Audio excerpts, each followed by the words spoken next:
Good day and welcome to today's College Sports Communicators Live webinar. We are pleased to offer this session on making the most of your content, media, and photo days. Thank you for joining us for this important discussion as we discuss how to go about maximizing the planning and coordination and setup of your team media days or photo days to capture a wide variety of content for your digital, social, and broadcast campaigns. I am Kobe Wassler, Director of Digital Strategy at the Air Force Academy, and I will serve as our webinar moderator today. We welcome some of the leading digital and creative communicators as presenters today. They are here to offer their thoughts and expertise and take your questions. We welcome your questions at any time. Just place them in the Q&A function of this Zoom. You can use that chat function to comment, but please use the Q&A channel only for your questions. As a reminder, we are recording this webinar, and later on the CSC website and YouTube page, you can watch it as an on-demand session. We will also offer it on numerous podcast channels. Please invite fellow current CSC colleagues to listen and watch this as well. We've got lots to cover, so we're going to get right into it. We appreciate you all joining us today. So without further ado, I'll pass it off and let all of our panelists introduce themselves.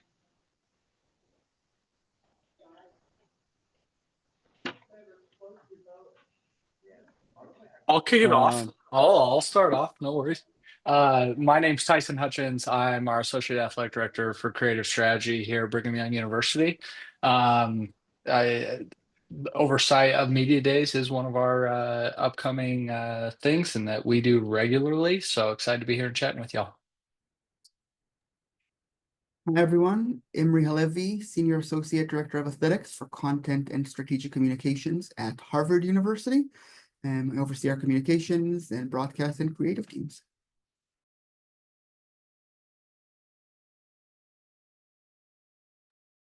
I'll go next. My name is Emily Dorco. I serve as the Associate Athletic Director for External Relations and the Senior Women Administrator at Adelphi University, Division II on Long Island. I oversee, much like others here, all of the communications and creative content that comes out of our department. I'm Tamay Baj. I'm the Associate Director for Creative Services and Digital Media at the America East Conference. Prior to that, I spent 7 years at Babson College, Division III institution in Massachusetts, and oversaw their 24 media days. And now at the conference office, kind of help facilitate some of that content that the schools put together and, use to enhance that experience on digital media for our conference schools. Sweet. Thank you all again for being here today. One last reminder, feel free at any time to use the Q&A section to put your questions in there. But starting off, Emily, we're going to go to you first. Talk to us about how important the planning aspect of a media day is. And I mean, can you overplan? Is there any such thing as starting your planning too early? Just kind of walk us through the planning process of a media content day. Absolutely, Kobe. And I'm excited for everyone that's joined the panel today, or the webinar today. You're going to hear a lot of different perspectives on how we each run a media day. So for a brief overview, Division II school on Long Island, we have 23 programs, and we host between 3 and 4 media days. So for example, next week, October 15th, we have the bulk of our winter sports. So it'll be a 6-hour, 7-hour adventure. And I schedule all of our programs to come between an hour and 90 minutes, depending on the size of the roster. So again, it's a long 7-hour day on our feet and having to be creative for an extensive period of time, but we're always up for the challenge. So when we talk about planning, I think it's important to go into the day or go into the session with what you need, right? What you need to get out of it from a creative perspective, the graphics that you're going to create. Something that came out of COVID for us, we were able to identify really an academic calendar of different things that we highlight each year. So every month has an awareness, or there are key events that take place throughout the year. So we try to get ahead of getting that content by doing it as part of the media days. So really identifying Breast Cancer Awareness Month, if they have pink uniforms versus just their regular homes and aways, and looking at mental health awareness, and if you have the hidden opponent or Morgan's message, right? So we have props that we like to incorporate, and then even going as far as thinking about maybe you're returning All-Americans and making sure you have a flag, or if there's some component or prop that you like to utilize as part of those types of graphics when it gets to the end of the season. So really having just a very broad content calendar, and then toning it down and making it so you have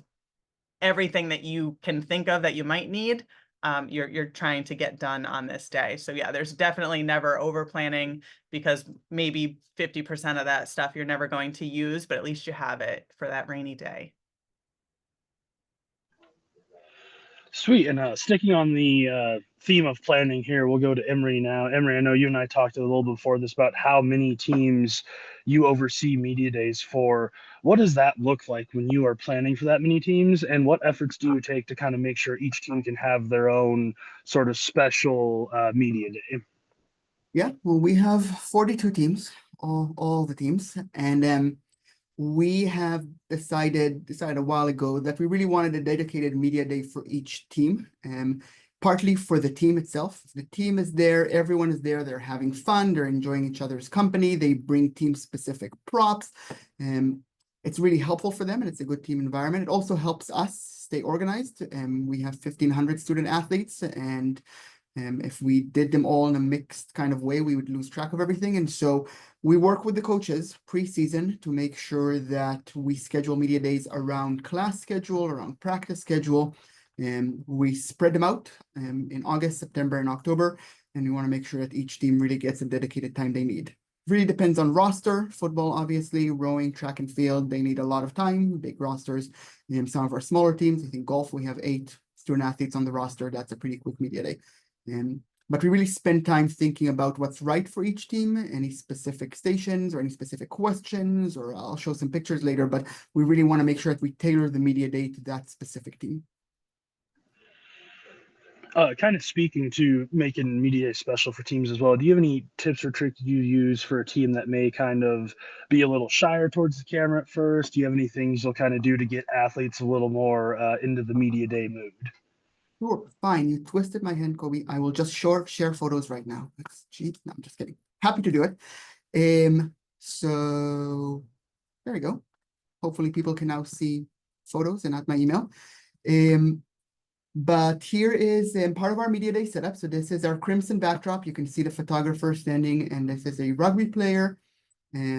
So we want to make sure they're the focus of attention. We have several stations, and I'll go through them briefly, but we want to make sure that they know that we're paying attention to them, and that we are there for them. We have some, you can see on the floor, there's a little piece of paper with different poses we want them to do that are all sports specific, but we really want to make sure that they get to have fun with it and do what they want to do. We also have music. We have a giant speaker that plays very loud music, and they get into it, even if it's really early in the morning or really late in the evening, and they really have fun. And one of our stations is our photo backdrop. So same thing, we have some poses that we like them to do, but also we tell them, hey, you know, if you want to use any sports specific props, we have signs, we have this giant shield, like a Harvard shield that they can hold, and they really have fun with it. Next to our photo backdrop on the left is our video backdrop on the right. So that has, you know, team specific jerseys. You can see on the left, there's like flags. So we really want to make this personal for them. We want to make sure they're having fun with it. Here's as well. You can see all the others. A championship trophy. There's signs. There are lots of things they can do. And it's worked out, right? We treat them as people. We talk to them personally, and they have fun with it. They feel like we're there to serve them, which is absolutely what's going on. Yeah, oh, that's awesome. It's always important to make athletes feel like they're the focus of a media day, get them into it. Those pictures were kind of a great segue for us into our next point. Awesome setup you guys have, but I'm going to pass on to Timmy here to talk about maybe what media days look like and what things you can do when maybe you don't have all of the resources and all of the budget that you may like. Yeah, no, it's interesting because I think there's a fear with people who haven't done a media day for the first time to say, I want to do something, but I don't have 1,000 lights or, 4K cameras or full sensor cameras. And you can ball on a budget, right? It doesn't require the most extensive package to give your student athletes a good experience. It doesn't require, having 6 or 7 lights to make sure that your student athletes have a good time, that you get good content out of it, and that it's a fun day for everybody. At BAPS, when we first started Media Days, it was literally the SID and myself in our film room against a green wall with a camera.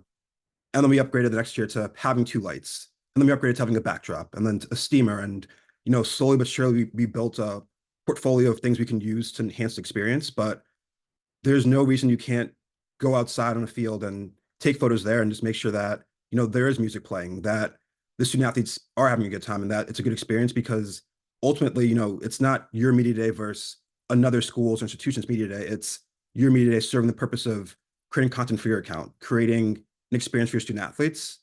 And, on top of that, something we did our second year with media days was our institution got a video board table and we wanted to enhance what we were doing.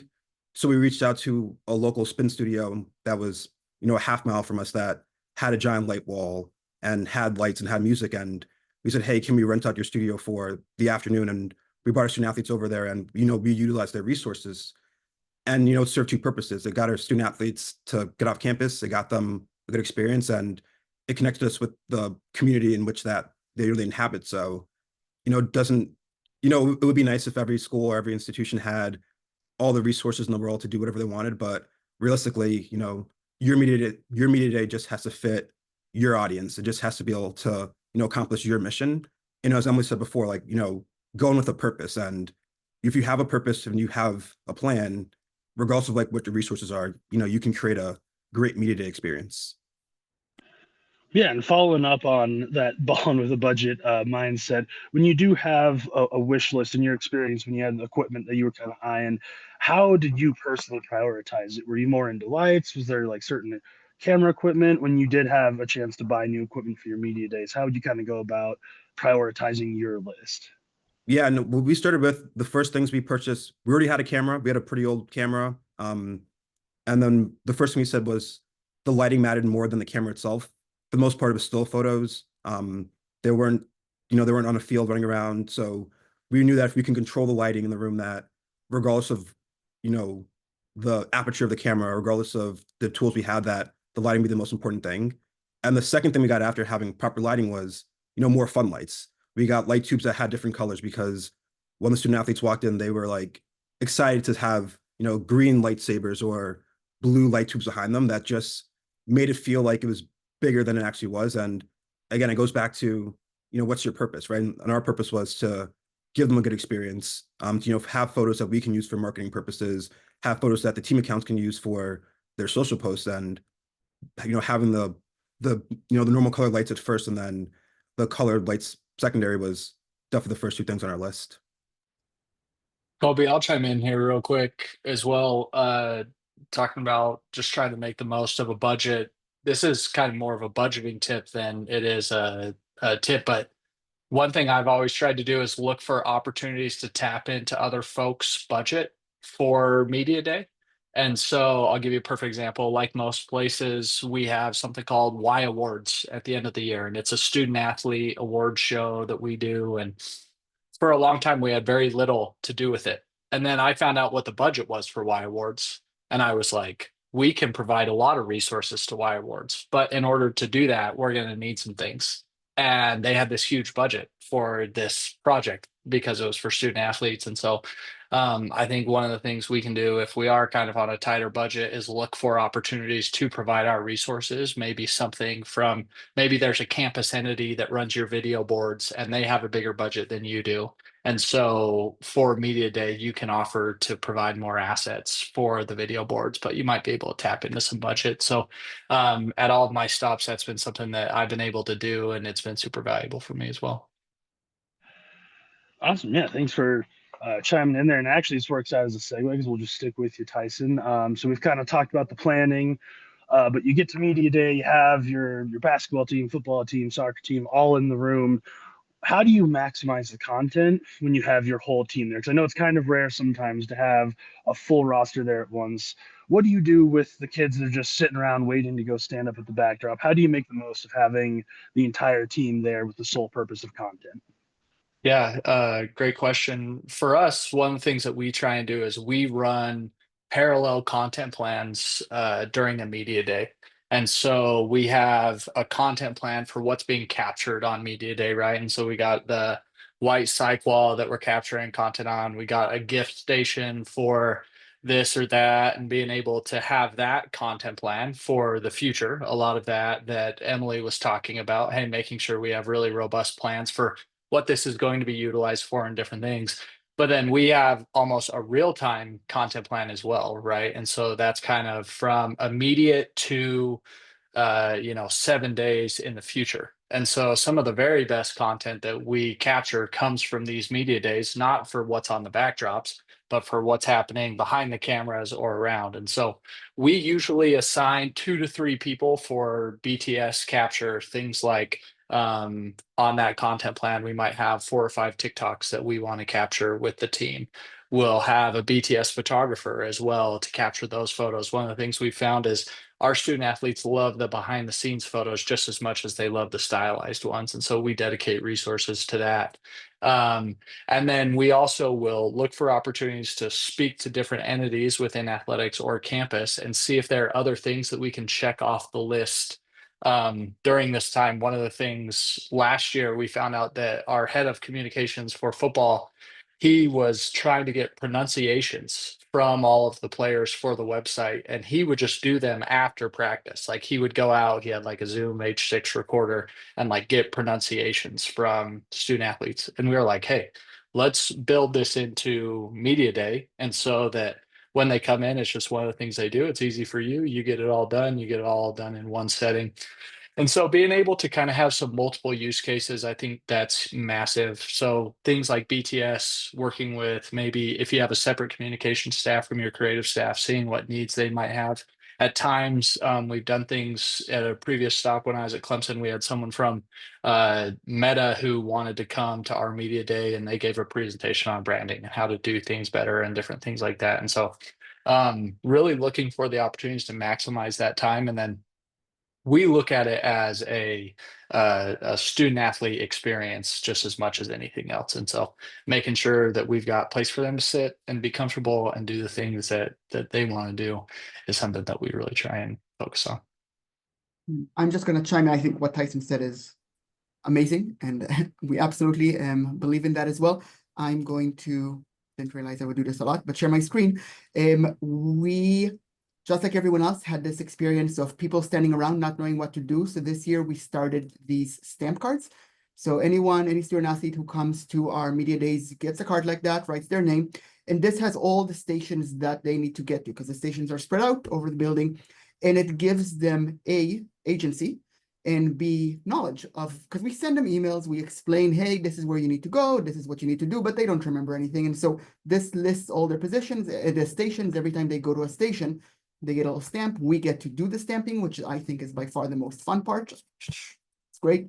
And they know when they're done, right? They know that when they get all the stamps, they can move on, which has really been great. And pronunciations, we do just like Tyson, and we do pronunciation as part of Media Day, which is great.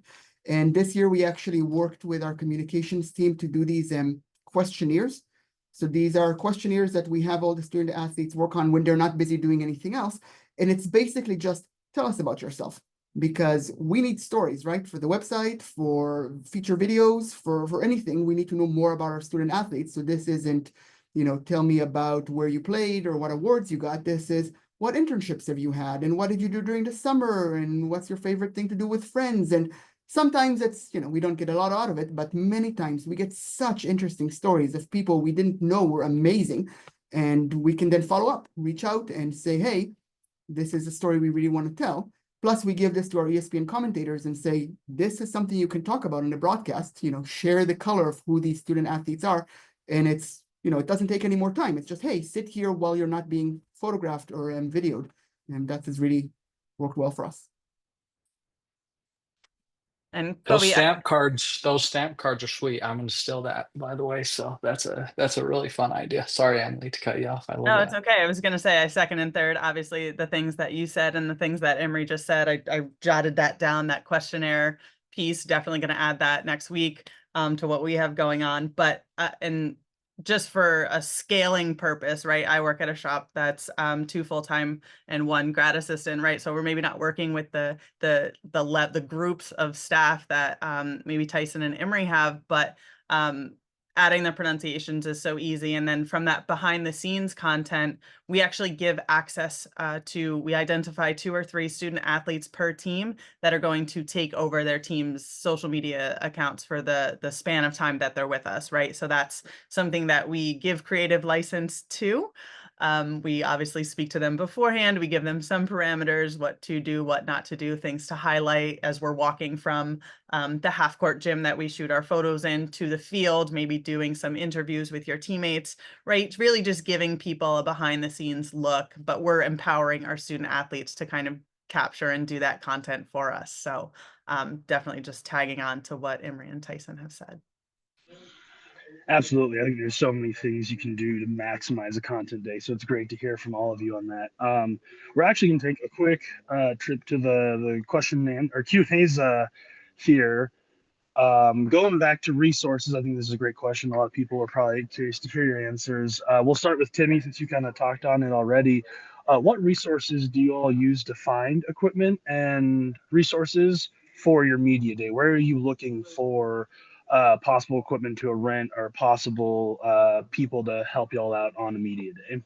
Yeah, I'm biased. So in Massachusetts, we have Hunt's Photo and Video, which is a pretty awesome company that has everything, anything you can think of. But if they don't have something that we're looking for, and this is an unsponsored comment, B&H Photo in New York City, they're awesome, super fast delivery, and we have an account with them, so we get points. So we feel like, fake math, but we're actually making money by buying stuff. So check them out.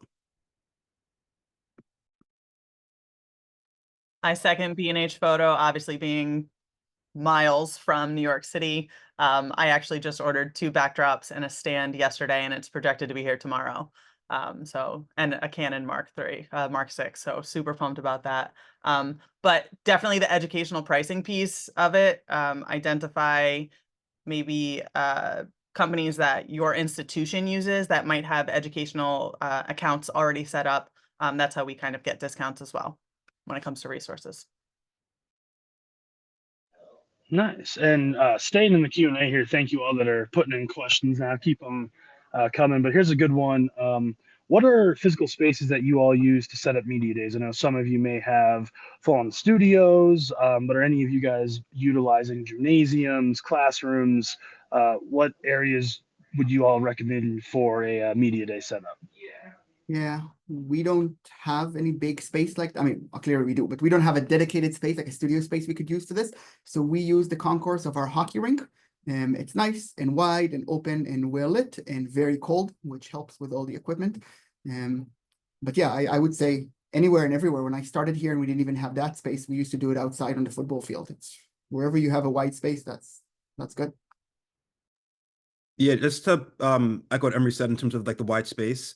One year we decided to kind of, use a smaller room we thought would make it more intimate. And we realized pretty quickly that the student athletes who weren't getting their photos taken, like wanted to see the other student athletes getting their photo taken. So a space in which everyone can, be a part of it because they're on Snapchat or TikTok posting photos and videos of their teammates, getting their media done. So definitely finding a space that encompasses the entire team is probably more ideal. Same thing. We don't have a dedicated space. Half of our fitness center, the other half is an enclosed half-court gymnasium. So we're primarily in there. I've been across in our campus university center in one of the ballrooms just because space wasn't available. I've been inside our black box theater that's inside our performing arts center. So really trying to, again, like Temi said, maximize the space that you have, but making sure it's big enough to accommodate, again, the fun part of this day. Yeah, for us, we are lucky to have some dedicated spaces and studios and things like that. But before we did, and in previous stops, I mean, I think one of our jobs is to always have a lens of, could I do a photo shoot in here? Could I do a video shoot in here? Like we, in our student athlete building, the basement is usually locked. Like you can't go in there; it's unfinished. And one time I got to go down there for something, and I was like, there are 10-foot ceilings in here, 15-foot ceilings in some areas. I was like, we're going to be using this. And so we had, it was for an intro video, not for a media day, but keep your head on a swivel. There are a lot of places where you can make it work. Absolutely. Feels like you never know how good of a studio you may have until you look all around your campus. Another great question here from the Q&A box. What would all of you possibly recommend, or what tips would you give for dealing with a coaching staff that may be a little resistant to a media day? How do you go about scheduling with a team that's either hard to reach out to, or a team that may just not be very willing and cooperative in giving you some of their time? Yeah, we have that. Some of our coaches are amazing. Some come with the energy, like they partake in media days. They do all the stations, they dance around, they choose the music. It's great. And some coaches don't. And some coaches actually come to us and say, listen, this is not something that my team values. We're going to skip it. And besides me saying that's not an option, I don't remember asking, like we're not skipping it. I also say, just ask your students. Go to your team, go to your locker room and ask them if they'd like to skip media days. And we never hear from these coaches ever again because all the student athletes value this. We use influencer to share all the content that we get on media days. We can see stats of all of them downloading the content right away. Plus, it's super helpful for us. And so whenever a coach complains, which I understand because there's a lot of demands on their time and they want to make sure they prioritize practice and lift, I get all of that. But this, in the grand scheme of things, is not a long time. And if they just ask their student athletes, they get the answer that we need. We definitely try to capitalize on getting at least our fall sports done prior to campus being back and populated with the regular student body. So taking advantage of preseason and understanding that, yes, two-a-days are things, but sometimes you also have time limits to what your CARA hours are. So you should be able to carve out an hour or 90 minutes for us, but also getting them to understand and see the value that the images that we take, the content that we're all getting is basically free recruiting, right? So student athletes are prospective student athletes are then seeing like, oh, wow, look what Harvard's doing. And look what BYU has going on. And maybe that's something that I'd be interested in pursuing just to learn a little bit more about the institution, right? So there's an element of that to it that should be, it's an educational opportunity to teach your coaches that, hey, like, we're not just here to take pictures of your current student athletes, but we're here to give your prospective student athletes an idea of what your team is like and what your culture is. So taking that angle is always a little helpful if you're having a little bit of a hard time with a coach. If none of those things work, I have resorted to just killing it for whatever sport in your program they deem like their peer or coherent. So this isn't an example, like a specific example, but like if baseball doesn't want to do it, softball media day is going to be popping because we need to make sure that that catches some eyes internally of how great things are. And so I've done that. And then whenever I get a little bit of feedback, we work with the coaches. I think we try and make them condense, but I always make sure that our sport administrators and our sport supervisors know as well. Hey, just so you know, we're getting some pushback here. We think some of the student athletes might take issue if the softball team's getting this and the baseball team isn't getting that. And so utilize all those resources at your disposal. Yeah, it's funny, and similar to this one, I know we plan on talking about this later, but for us, we had an instance where I want to say 20 of our sports were doing media days, and the two sports teams that weren't doing were our golf teams, and they were like the teams themselves were like, we don't want to stand in a backdrop and take photos, and they don't play home matches, so marketing purposes, we didn't necessarily need the photos. So we basically said to them, what can we do for you? Because we obviously want to make sure that you guys have a great experience on your own terms. And we reached an agreement where we have a course, or BAPS has a course down the street from campus, and golf team practices there. So we would take an afternoon, they go play a round of 9 or 18, and we would just go take photos of them on the golf course. And they had a good time with that because it was 3 of our staff members or student workers there taking photos, getting video.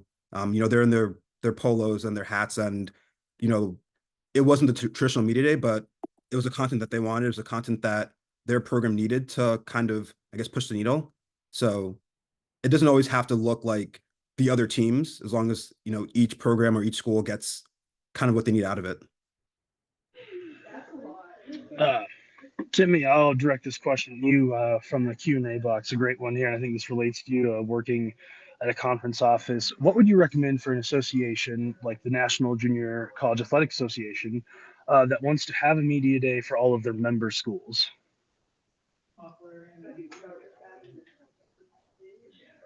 I'm actually exactly sure what is the question. Do you think the question is asking in terms of I'm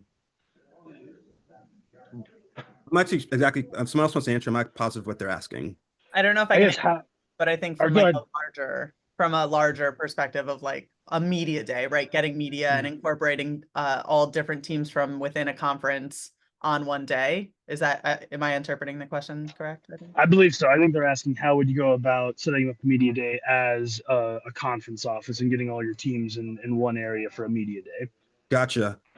Yeah, it's tough. Obviously, ever since COVID, I think a lot of things have moved virtual. Prior to COVID, and by prior, I mean like 10, 15 years ago, I remember when I was a student athlete in college, our conference office would do they call it the A road trip, and they'd actually go to each member institution's campus for a day and an afternoon, and they'd ask questions, and they wouldn't work with every team, but they try to get one from each season, get a different assortment from sport type, gender, and kind of be as fair as possible. But it is tough, right? At a conference office now, it's really difficult to facilitate the content yourself. You really have to rely on the people on the campuses. You can give instructions, you can give ideas, but ultimately your hands are kind of tied. So I think the best thing you can do is, build a good relationship and understand that, see what the schools are doing first before you kind of try to impose your will on them. And then see things that, they're doing that, maybe they can add something small onto that can help what you're doing. And obviously trying to showing like why you want what you want. Because oftentimes people feel like, they're getting asked to do extra things that don't necessarily help what they're doing or might be contradictory to what they're doing. So making sure whatever you're asking for, whatever you're trying to get them to do is in line with what their mission is as well. Thank you everyone for sending in questions. A lot of great ones here. Tyson, I'll toss this next question to you. After Media Day, where do you store all of the content that you get, and how do you keep everything organized, accessible, and fully kind of maintained by your staff? Yeah, great question. I think there are a lot of ways to go about it, but one of the easiest ways to just make sure it all gets done is we have this rule that's like, if you shoot it, you label it. And so that's a really easy way to do it. Of whoever's shooting on a camera, they are responsible for labeling, capturing all of those things. There are a lot of ways to do it. We don't do it that way all the time anymore. We actually have like an ingest station at the media day where we're pulling cards and taking cards and ingesting as we go. And that way we just stay really organized from where we're storing it. We're lucky we have a box integration across campus that allows us to have unlimited box storage. One of the things that we do is once we've edited all of the content, whether that's labeling, editing the photos, making the GIFs, whatever that might be. Sorry, we put all of that in box in like kind of a public generic content folder, all organized by whether it's by team or by station or whatever that might look like, and then we make that available widely. And so that's a really big tool that we go about. We want to make it as easy as possible. My group doesn't manage the video boards, but we shoot a lot of content for the video boards. And so we make sure that all of our video services team who works on that stuff, that they have access to all of that content, really easily accessible. Same thing with communications, coaches, all of those things. We make sure that that's already available. And then from the student athlete side, we use influencers similar to what Imre said they do. And so that's how we distribute to student athletes as well. Switching gears a little bit here. Obviously, we've talked a lot about how you all cover your media days. I know a lot of sports and teams also send athletes to media days or have virtual media days with the conference. Any recommendations on conference media days that are virtual and how to cover those? I'm not sure how much I could share because we haven't had our media day yet, but what I can say is that I think the more you can do to kind of give a better experience, the more you can do to show the athletes that it's important. Obviously, a conference can have their own personnel take care of everything, ask the questions, invite the athletes on to whatever platform you're using, but you can have outside talent, if you can have, people with like a higher audience be part of this operation, whether it's your broadcaster that you use for games, the more media you can have on these media days, especially when it's virtual, to show that this is important, to show that this isn't just us, chatting with you. I think that the more you can show the student athletes that, hey, this is a big deal for you guys and we really care.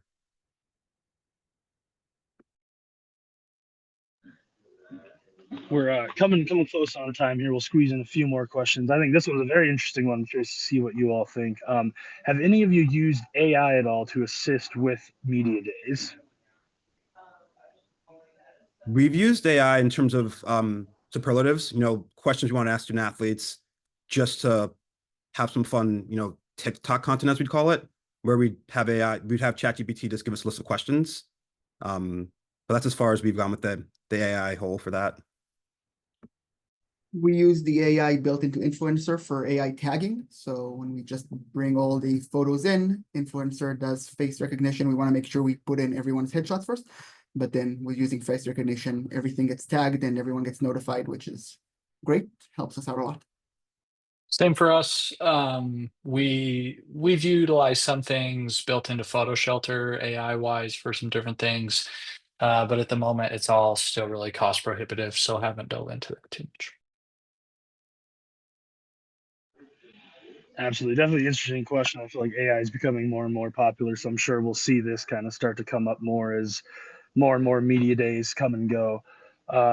Circling back here, I know we talked kind of at the top of the hour about making athletes comfortable and making sure they enjoy the media day. How do you all treat players before the photo session to keep them in a joyful mood? I know we talked about music and other things like that, but how do you interact with each athlete personally to kind of keep the mood and energy up? So we have because communications and multimedia is under me, we all work together, and so we have the head SID, the head communications contact, and for each sport, meet with the team first. The team arrives at our media day. They meet, they give an introduction, explain what's going on, what the different stations are, so just to make everyone comfortable and feel like they know what's happening and it's not a surprise. And then they also manage the behind the scenes content, just like Tyson mentioned. And so we usually hand out some stuff. We hand out like GoPros or tell people, hey, just shoot some things with your phones and send them to us later. And so we want to make sure that they have the agency to create their own content and feel like they're having fun with it. And we also want to accommodate them. So we have, we talked about the big spaces. Ironically, the one time we did a hockey media day, so we did men's hockey media day, the hockey rink wasn't available. There was some figure skating show. So we had to go somewhere else, which was not great.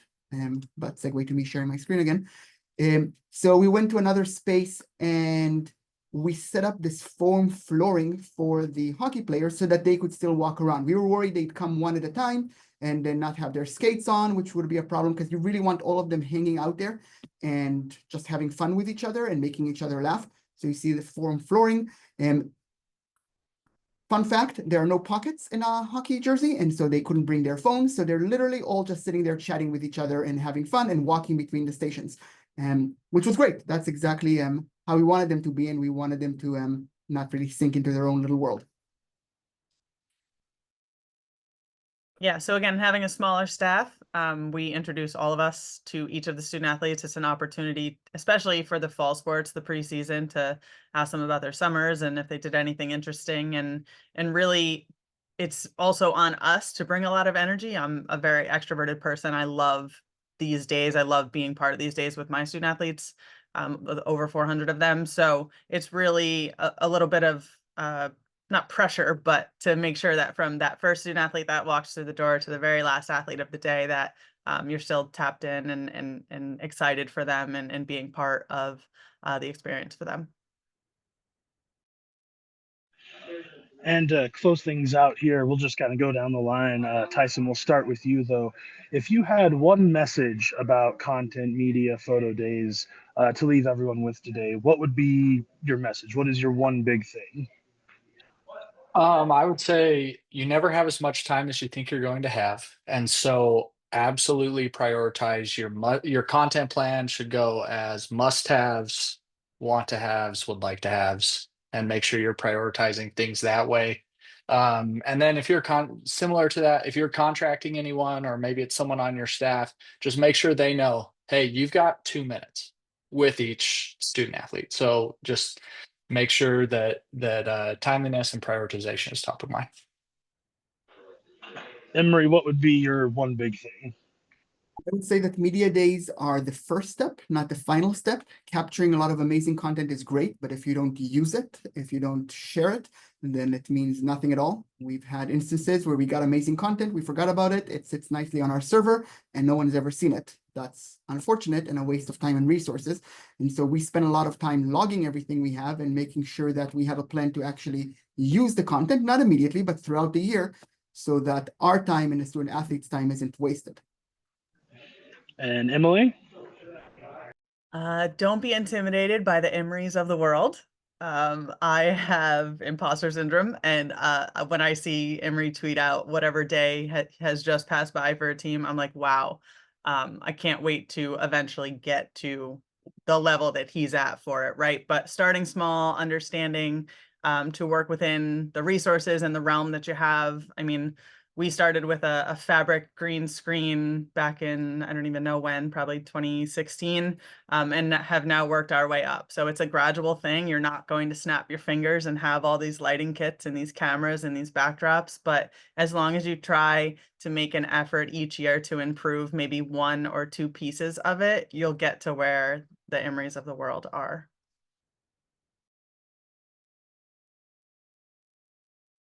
And Timmy?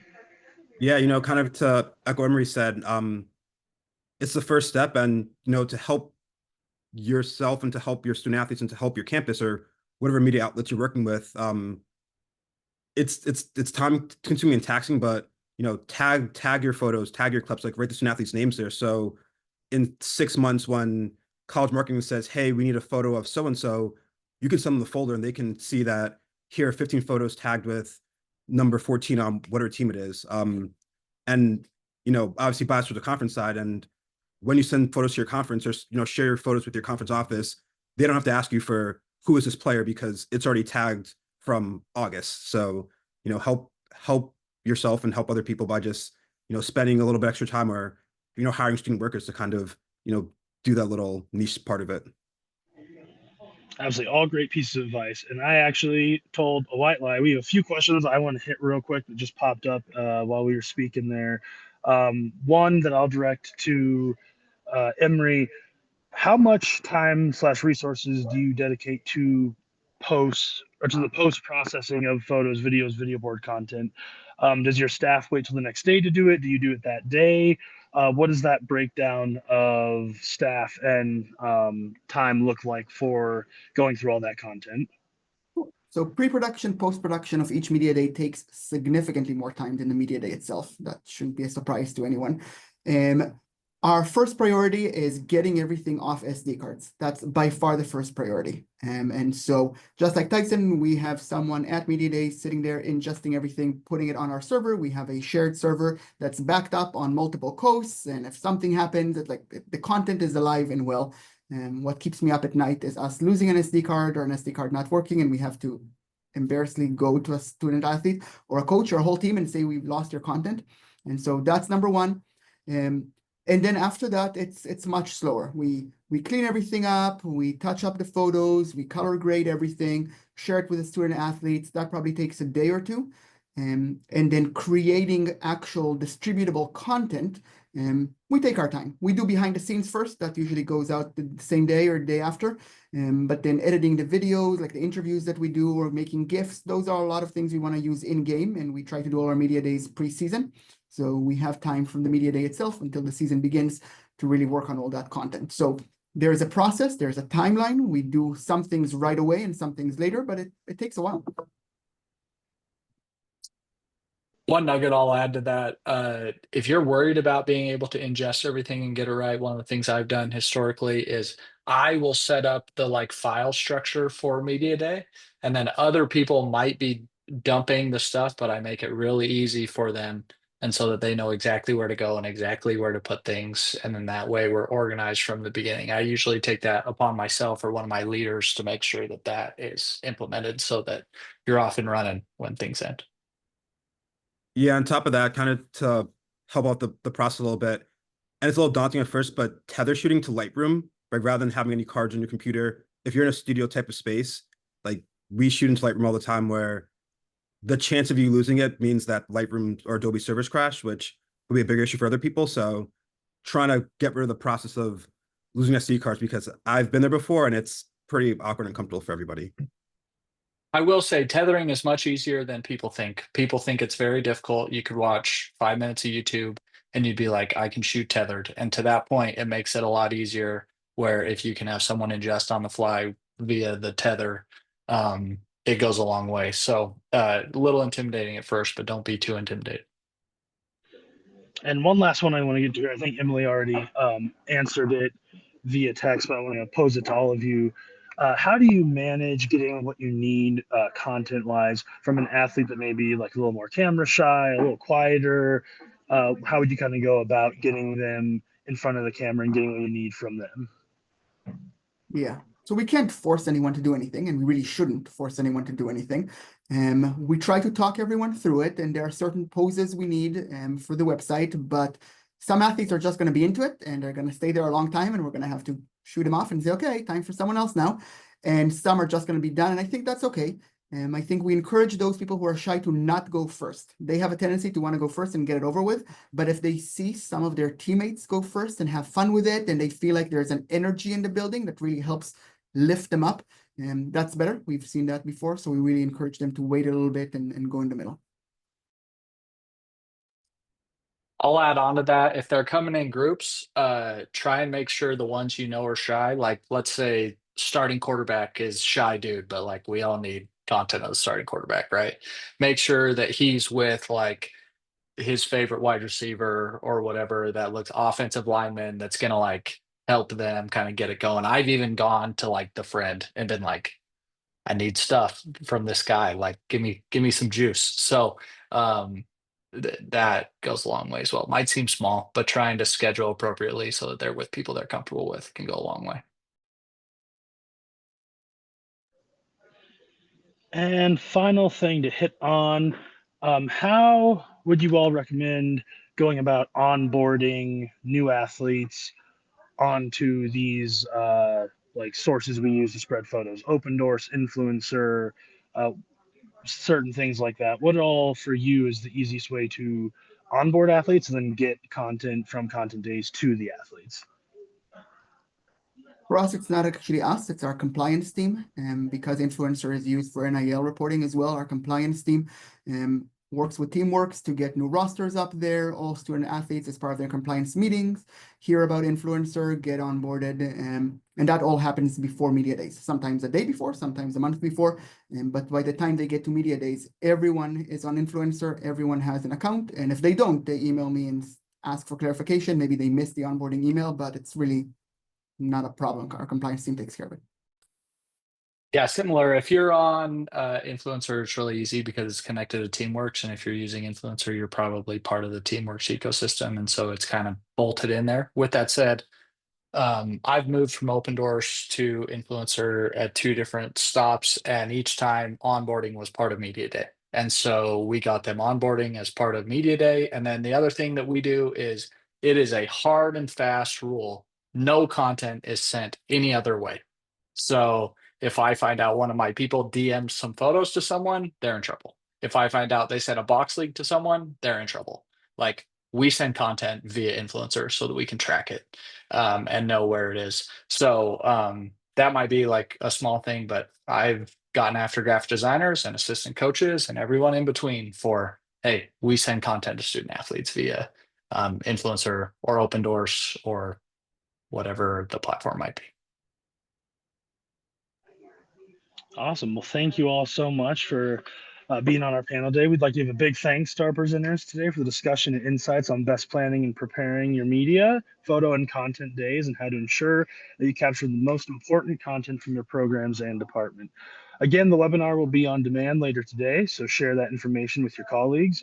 We encourage you all to check our website, collegesportscommunicators.com, for updated information on what's on tap for CSU programming and continuing education. Thank you all again for being with us today.